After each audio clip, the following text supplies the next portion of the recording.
राजकीय वर्तुळातून एक अत्यंत महत्त्वाची बातमी समोर येते। लक्ष्मण हाके यांनी कॅबिनेट मंत्रिपदाची अपेक्षा व्यक्त केली आहे आणि आता विधान परिषद नको अशी मागणी त्यांनी महायुतीकडे केलेली आहे।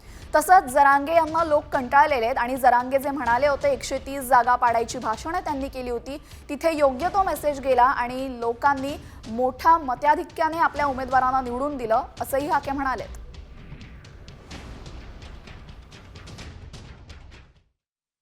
आता महायुतीचं सरकार आले, खरं तर तुमची चर्चा विधान परिषदेसाठी होती, काय मागणी तुमची? अहो विधान परिषद वगैरे सोडा, अरे अर्ध्या लोकसंख्येचा वाईस विधान परिषद ही आमची काय हे ठरवत आहे का?